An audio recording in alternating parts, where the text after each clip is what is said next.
नमस्कार दोस्तों। आज का टॉपिक है सिंपल सीए यानी सरल समसामयिकी। कुल 10 सवाल हैं, हर सही आंसर पर 1 मार्क मिलेगा और एक सरप्राइज आज के बेस्ट स्कोरर को मिलेगा हमारे एक कोर्स का फ्री एक्सेस, तो एंड तक जरूर रुकिए। चलिए शुरू करते हैं। अब आता है सवाल नंबर 1। न्यायमूर्ति सूर्यकांत द्वारा गंगटोक में आयोजित प्रौद्योगिकी एवं न्यायिक शिक्षा राष्ट्रीय सम्मेलन में कौन सा राज्य पूर्णतः कागजरहित न्यायपालिका वाला भारत का पहला राज्य घोषित किया गया?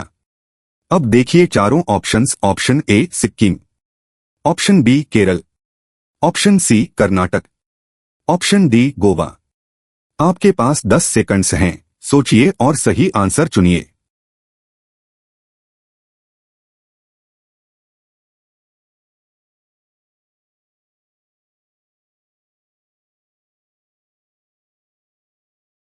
तो इसका करेक्ट आंसर है ऑप्शन ए यानी सिक्किम। अब इसे समझते हैं। सिक्किम को भारत का पहला कागजरहित न्यायपालिका वाला राज्य घोषित किया गया। यह घोषणा न्यायमूर्ति सूर्यकांत ने गंगटोक के राष्ट्रीय सम्मेलन में की। यह सम्मेलन सिक्किम उच्च न्यायालय और सिक्किम न्यायिक अकादमी ने आयोजित किया।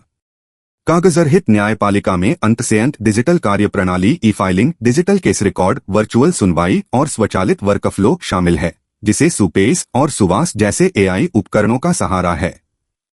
तो याद रखिए ये पॉइंट। सवाल नंबर 2 ध्यान से सुनिए। भारत का पहला निगमीकृत प्रमुख बंदरगाह कौन सा है, जिसने परिचालन क्षमता में सुधार दिखाया और जो प्रमुख बंदरगाह प्राधिकरण अधिनियम 2021 का आदर्श बना? अब देखिए चारों ऑप्शंस। ऑप्शन ए JNPT Nhava Sheva, option B Kamarajar बंदरगाह एन्नोर, ऑप्शन सी कांडला दीनदयाल बंदरगाह, ऑप्शन डी मुंबई बंदरगाह।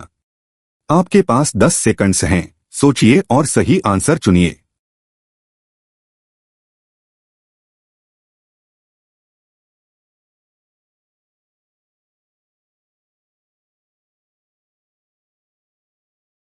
तो इसका करेक्ट आंसर है ऑप्शन बी यानी कामराजर बंदरगाह एन्नोर। अब इसे समझते हैं। तमिलनाडु का कामराजर बंदरगाह एन्नोर भारत का पहला निगमीकृत प्रमुख बंदरगाह है, जो मुख्यतः तापविद्युत संयंत्रों हेतु कोयला संचालन के लिए बना।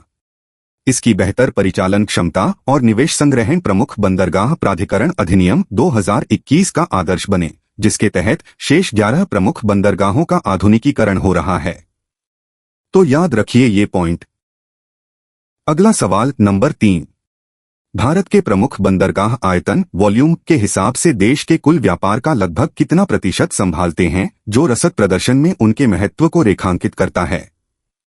अब देखिए चारों ऑप्शंस। ऑप्शन ए लगभग 35%, ऑप्शन बी लगभग 55 से 60%, ऑप्शन सी लगभग 95%, ऑप्शन डी लगभग 70%। आपके पास 10 सेकंड्स हैं, सोचिए और सही आंसर चुनिए।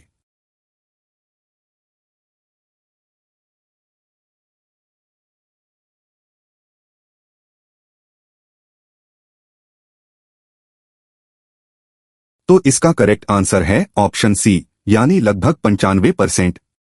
अब इसे समझते हैं। भारत के व्यापार का लगभग 95% आयतन के हिसाब से और 70% मूल्य के हिसाब से समुद्री मार्गों से चलता है, और प्रमुख बंदरगाह कुल कार्गो यातायात का 55 से 60% संभालते हैं। इसी कारण कुशल बंदरगाह शासन देश के रसद प्रदर्शन की पूर्व शर्त है, जो सागरमाला कार्यक्रम और मैरीटाइम इंडिया विजन 2030 के केंद्र में है। तो याद रखिए ये पॉइंट। देखिए सवाल नंबर 4। भारत 2030 तक घरेलू मालभाड़े में अंतर्देशीय जल परिवहन IWT की भागीदारी कितने प्रतिशत तक बढ़ाना चाहता है, ताकि अत्यधिक भारित सड़क रेल नेटवर्क पर निर्भरता घटे? अब देखिए चारों options. Option A 1%, option B 12%, option C 25%, option D 5%। आपके पास 10 सेकंड्स हैं, सोचिए और सही आंसर चुनिए। और हाँ, अब तक आपने कितने आउट ऑफ 4 सही किए, कमेंट सेक्शन में जरूर बताइए।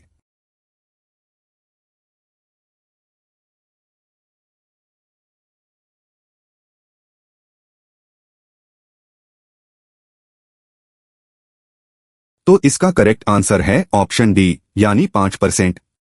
अब इसे समझते हैं। भारत IWT भागीदारी को वर्तमान 2% से कम से बढ़ाकर 2030 तक 5% करना चाहता है। माल भाड़ा लक्ष्य 2030 तक 200 MMT और 2047 तक 500 MMT। केंद्रीय बजट 2026 से 27 अलग से तटीय नौवहन भागीदारी 2047 तक 12% तक ले जाने का प्रस्ताव करता है। अंतर्देशीय जल परिवहन सड़क 65% और रेल 27% से बहुत पीछे है। तो याद रखिए ये पॉइंट। चलिए सवाल नंबर 5 देखते हैं। जीवाश्म ईंधन से संक्रमण का पहला अंतर्राष्ट्रीय सम्मेलन सांता मार्टा 2026 कोलंबिया के साथ किस अन्य देश ने सह आयोजित किया? अब देखिए चारों options. Option A Netherlands, option B Germany, option C France, option D Norway. आपके पास 10 सेकंड्स हैं, सोचिए और सही आंसर चुनिए।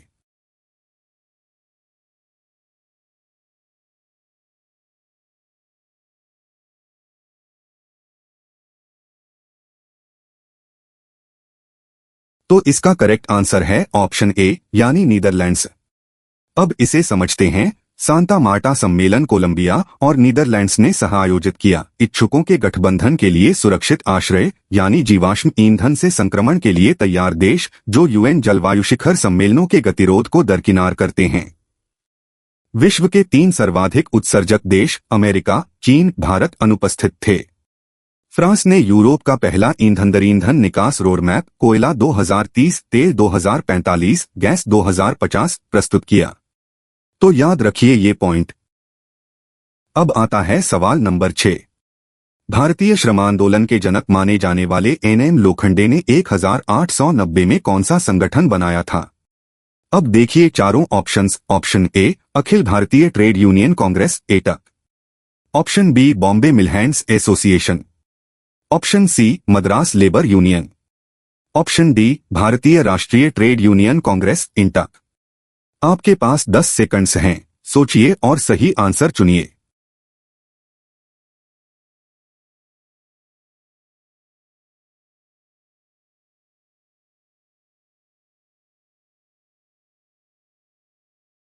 तो इसका करेक्ट आंसर है ऑप्शन बी यानी बॉम्बे मिल हैंड्स एसोसिएशन। अब इसे समझते हैं। NM लोखंडे को भारतीय श्रम आंदोलन का जनक माना जाता है। उन्होंने 1890 में बॉम्बे मिल हैंड्स एसोसिएशन बनाई, यद्यपि यह आधुनिक ट्रेड यूनियन से अधिक एक कल्याण समूह थी। BP वाडिया द्वारा 1918 में बनी मद्रास लेबर यूनियन भारत की पहली व्यवस्थित ट्रेड यूनियन मानी जाती है। एटक 1920 में और इंटक 1947 में बनी। तो याद रखिए ये पॉइंट। सवाल नंबर 7 ध्यान से सुनिए। भारत के संचार मंत्रालय द्वारा आरंभ की गई स्वदेशी सेल ब्रॉडकास्ट प्रणाली CBS को NDMA और MHA के सहयोग से किस संस्था ने विकसित किया? अब देखिए चारों options. Option A DRDO, option B ISRO, option C CDOT centre for development of telematics, option D BSNL। आपके पास 10 सेकंड्स हैं, सोचिए और सही आंसर चुनिए।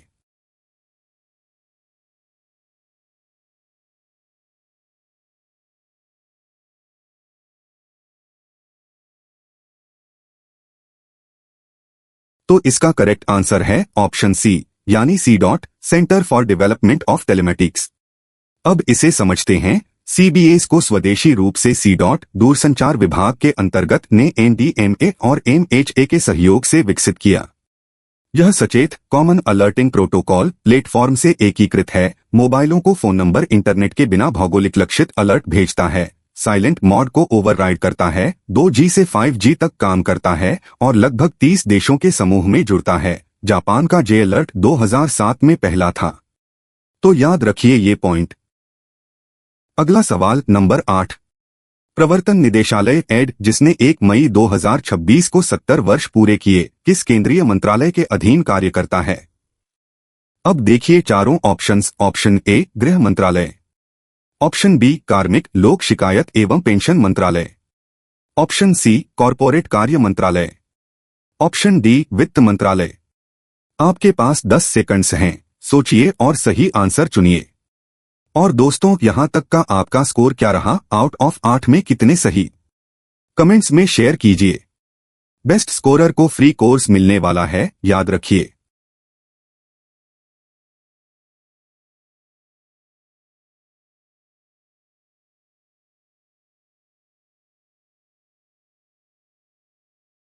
तो इसका करेक्ट आंसर है ऑप्शन डी, यानी वित्त मंत्रालय।